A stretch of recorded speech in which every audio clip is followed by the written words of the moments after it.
খুবই খুশি যে মাল্টিপ্লেক্সে সর্বোচ্চ ৭ দিনের সর্বোচ্চ যে আয়ের যে রেকর্ডটা ছিল তুফানের ছিল, সেই রেকর্ডটা ভেঙে দিয়েছে তাণ্ডব।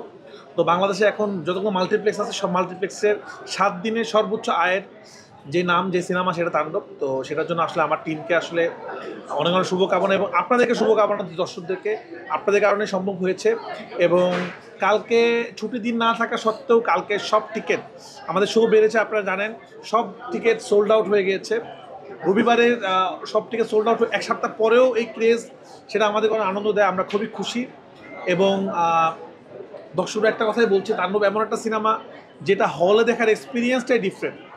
তো আপনারা সবাই তাণ্ডব দেখুন, তাণ্ডব উৎসব পালন করুন, দেশের যে উৎসবটা চলছে তাণ্ডব সেটা এনজয় করুন। সবাইকে অনেক অনেক ধন্যবাদ।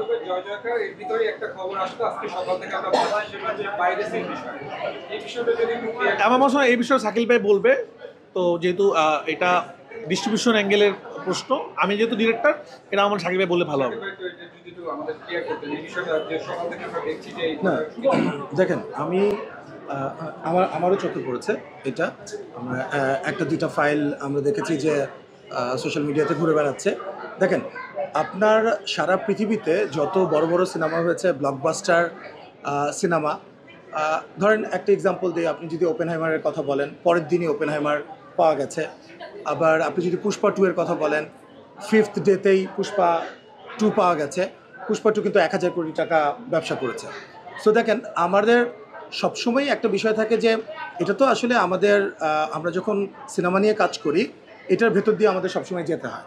আপস অ্যান্ড ডাউনস সবসময় থাকে। আপনি দেখেছেন তুফানের সময় হয়েছে, কিন্তু তুফানের সেটাতে আমি মনে করি না, রাফি যেটা বললো যে আপনার এই তাণ্ডব যে একটা হলের এক্সপিরিয়েন্স, যে সাউন্ড, যে কালার এবং যে অভিনয় দক্ষতা সবার, এবং এটা বড় স্ক্রিনে যে উপভোগ করার একটা বিষয়, সেটাতে সেটা আমার ধারণা দর্শকরা খুব ভালোভাবে জানে।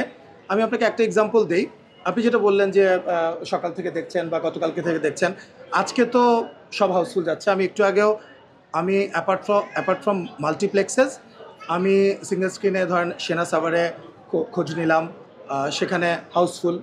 আপনার বগুড়ার মধুবনে আমি মধুবনের মালিককে ফোন করে জিজ্ঞেস করলাম, উনি বললেন সকালের শোয়ে 10টা টিকিট বাদে সব হাউসফুল। সো আমাদের সিঙ্গেল স্ক্রিনগুলোও দুর্দান্ত দাপটে তাণ্ডব চলছে। আর মাল্টিপ্লেক্সের কথা বললে দেখেন, আজকে একটা লং হলিডের পরে, মানে আজকে 8ম দিন, কালকে থেকে কিন্তু কর্মদিবস। এবং রাফি একটু আগেই আমরা যখন আসছিলাম, আমরা একসাথেই আসলাম আমরা, তো রাফি বললো যে 2টা টিকিট একটু চেক করি, 2টা টিকিট দরকার ছিল।